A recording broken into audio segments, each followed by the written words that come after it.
झारखंड विधानसभा के 22वें स्थापना दिवस को लेकर के कई कार्यक्रम आयोजित हुए, लेकिन इसमें सबसे अलग जो कार्यक्रम है वो है द्वितीय छात्र संसद। इसमें राज्य के 24 जिलों से प्रत्येक जिले से एक छात्र का चयन हुआ है और वो सभी अपनी बातें जिस तरह से विधायक सदन में रखते हैं वो अपनी बातों को सदन में रख रहे हैं। लेकिन इसी सदन की कार्रवाई को देखने के लिए स्कूल से छात्र छात्राएं यहाँ पर पहुँचे हैं। क्या कुछ इन्हें देखने के लिए और समझने के लिए मिला है, हम इनसे ही जानने की कोशिश करेंगे, क्योंकि ये युवा हैं और युवा संसद यानी कि छात्र संसद जो है वो युवाओं की ही भागीदारी होती है। तो इनको आप लोगों को क्या देखने समझने के लिए मिला? एक जो नेता होते हैं उसका एक रूप है छात्र बाल संसद या छात्र संसद। आप जब आए तो क्या मन में था जिज्ञासा देखने का और क्या देखने के लिए मिला? पार्लियामेंट्री डिबेट जैसा होता है तो वो किस तरह से होता है, जैसे यहाँ भी हम विधानसभा में तो कैसा प्रोसीजर होता है, मतलब सबसे पहले क्या होता है। तो हम लोग तो 9-10 में सिविक्स में ये सब पढ़े हुए थे, लेकिन आज पहली बार अपनी आंखों से देखे कि किस तरह से क्या होता है। तो देख के बहुत अच्छा लगा कि आखिर किस तरह से हमारे सवालों का जवाब मिलता है। एक बार हम सभी छात्रों से कहेंगे कि ये बताइए, आप लोग डॉक्टर, इंजीनियर या फिर कोई प्राइवेट जॉब, गवर्नमेंट जॉब तो चाहता है, लेकिन पॉलिटिशियन कौन बनना चाहते हैं? इसमें से हाथ उठा करके आप हमको बताइए, कौन पॉलिटिक्स में आना चाहते हैं? देखिए, यही कमी है भारत में। युवा देखते सब कुछ हैं, समझते सब कुछ हैं, लेकिन देश के भविष्य को जो बनाते हैं, जो पॉलिटिक्स यानी कि जो विधानसभा या लोकसभा जहां कानून बनते हैं वहां जाना नहीं चाहते। बुराइयां खूब होती है। नेता क्यों, आखिर इतना नफरत क्यों है पॉलिटिक्स से? एक सेफ सिक्योर लाइफ चाहिए या फिर देश के लिए भी कुछ करना है? ऐसा नहीं है, मतलब पॉलिटिक्स अच्छा है, मतलब गलत भी नहीं है। यहाँ पर सबकी मतलब गवर्नमेंट सबकी सेवा करता है। हाँ, कोई कोई होते हैं करप्ट, पर मतलब लोगों को समझना चाहिए कि नहीं, हमें अच्छा है, सबके लिए अच्छा करना है। तो वही, और मतलब मेरा ऐसा नहीं है कि मतलब मेरे को यहाँ पॉलिटिक्स इंटरेस्ट नहीं है, मेरे को कुछ और भी करना है। मतलब नहीं, यही बात सब कहते हैं। अगर मैं 20 युवाओं से बात करूं तो एक मिलेंगे उसमें से पॉलिटिशियन बनना। आखिर इतना इस सबसे लास्ट ऑप्शन क्यों है? ये प्रायोरिटी क्यों नहीं है? अगर कुछ तो आपके दिमाग में आया होगा ना कि पॉलिटिशियन बनना लाइफ के लिए सिक्योर नहीं है, इसमें पैसे नहीं हैं या शोहरत नहीं है, क्या नहीं है, या फिर बदनामी ज़्यादा है, क्या है जिस वजह से ये लास्ट ऑप्शन होता है? मे बी करप्शन की वजह से ज़्यादा। आपकी नज़रों में क्यों पॉलिटिशियन नहीं बनना चाहता है युवा? मे बी लाइफ का बहुत ज़्यादा रिस्क रहता है, इसलिए। लेकिन पैसे तो बहुत कमाते हैं, कहते हैं नेता बन जाओ, पैसा ही पैसा है। लेकिन पैसा नहीं चाहिए, सिक्योर लाइफ चाहिए, इसलिए डॉक्टर, इंजीनियर कुछ भी बन जाओ लेकिन नेता मत बनो। बताइए। हमारे देश में ऐसा है कि अभी युवाओं में नेता को लेके उतना जागरूकता नहीं है। नेता क्या, पॉलिटिक्स को एक ऐसी नज़र से देखा जाता है जहाँ पे सिर्फ डर्टी पॉलिटिक्स यूज़ किया जाता है। तो इसीलिए युवाओं को ज़्यादा, और पेरेंट्स की तरफ से भी ये ज़्यादा बोला जाता है कि डॉक्टर बनिए, इंजीनियर बनिए, तो वो दर्जा मिलेगा सोसाइटी में।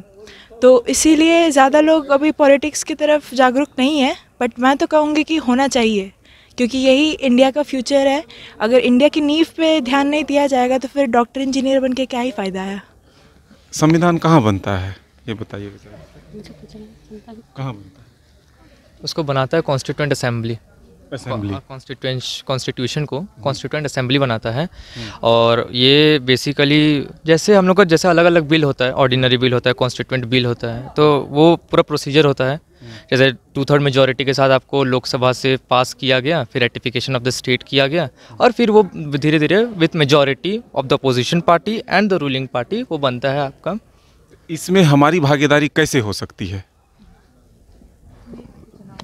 ये मैम, तो हम लोग बोल सकते हैं कि अगर हम लोग का लीडर बहुत अच्छा हुआ, ठीक है, हम नाम नहीं लेंगे, पर अगर हम लोग का लीडर एक एफिशिएंट लीडर हुआ, not as a corrupted leader हुआ, तो हम लोग बोल सकते हैं कि वो प्रपोज बिल भी अच्छा प्रपोज करेगा। कहना, सलाह देना बहुत आसान होता है, वो अच्छा लीडर हम क्यों नहीं बन सकते?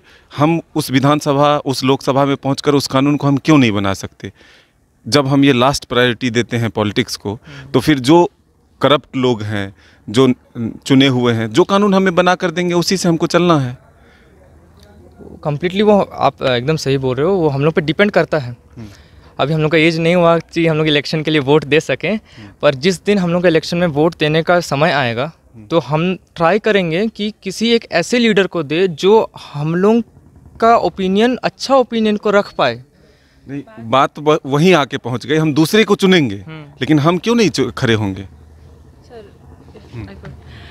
कहना ऐसा है कि जहाँ तक की बात सुझाव देने की है तो सुझाव तो सारे देते हैं। घर में कोई बीमार पड़ जाए तो घरेलू नुस्खे निकाले जाते हैं, तो ऐसा तो ये मतलब नहीं है कि सारे डॉक्टर बन जाते हैं। तो ऐसे ही अगर हमारे पास भी कोई पॉलिटिकल ओपिनियन है तो हम किसी रिप्रेजेंटेटिव को चुन करके उनको अपना ओपिनियंस दे सकते हैं। लेकिन खुद पॉलिटिशियन अगर सब बनने चले जाए तो फिर देश का क्या होगा? सब पॉलिटिक्स ही लेकिन सब नहीं बनेंगे। लेकिन अगर सब डॉक्टर ही बन जाएंगे तो फिर पॉलिटिशियन कौन बनेगा? इंजीनियर ही सब बन जाएगा तो पॉलिटिशियन कौन बनेगा? पॉलिटिशियंस बनना ज़रूरी है, ऐसा नहीं है कि सिर्फ यही तो मेरा यही सवाल है कि हम युवा कहते हैं, सलाह देते हैं, लेकिन हम उसको अपना करियर नहीं बनाना चाहते। सबसे लास्ट प्रायोरिटी, जब हम डॉक्टर नहीं बनेंगे, इंजीनियर नहीं बन पाएंगे, सरकारी नौकरी नहीं पा पाएंगे, तब जाकर हम पॉलिटिशियन बन जाएंगे।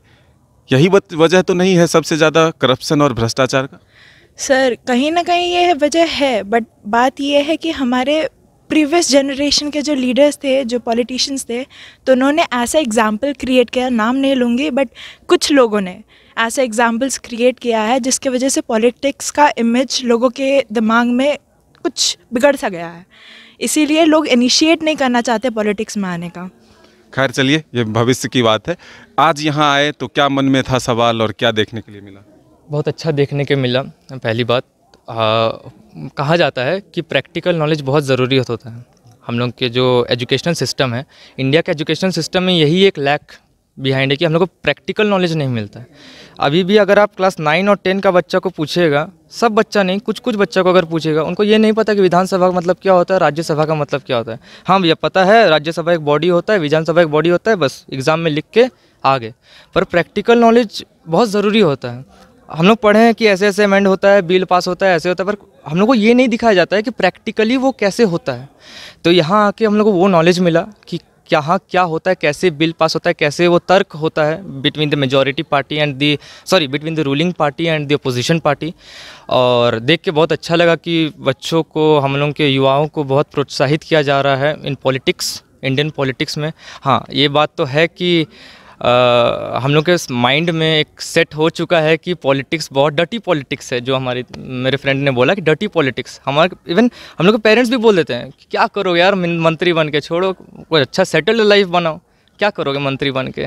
तो बात वही है। विधानसभा भवन जितना सुंदर है, क्या लोग भी उतने अच्छे दिखे या फिर कुछ?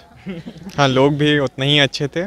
हमारा अच्छा से सत्कार किया गया। हमें जो एम्बियंस है, इसका एटमॉस्फेयर है, अंदर या बाहरी जो भी एटमॉस्फेयर है, उसका अच्छा से इंट्रोडक्शन हुआ।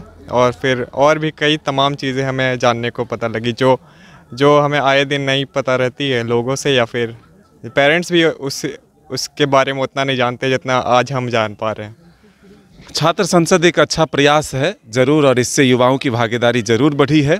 जो कम से कम 24 जिलों से चुनकर लोग आए हैं, वो पॉलिटिक्स के लिए ज़रूर इंटरेस्टेड होंगे। लेकिन ज़रूरत है अपने सोसाइटी में एक बदलाव लाने की। जो पेरेंट्स अपने बच्चों को सिर्फ डॉक्टर और इंजीनियर बनाना चाहते हैं, वो अपने बच्चों को नेता भी बना सकते हैं। तभी जाकर के देश हमारा एक समृद्ध देश बन सकता है। अपने सहयोगी कुणाल के साथ Madan Singh, news bioscope, Ranchi. Family and friends के साथ आउटिंग हो या रांची आकर ठहरना हो, या हो एनिवर्सरी, बर्थडे, मैरिज पार्टी या किटी पार्टी, या फिर करना हो कॉर्पोरेट गेट टुगेदर, आपके हर ओकेजन और मोमेंट को यादगार बनाने के लिए आपकी सेवा में तत्पर है hotel Harsh Regency. 26 AC and non-AC rooms, multi-cuisine resto for delicious food। Hotel Harsh Regency में आपके लिए उपलब्ध है हर आयोजन के लिए perfect banquet hall. Hotel Harsh Regency, guest house, banquet and restaurant, Subarnarekha पुल, हटिया, रांची।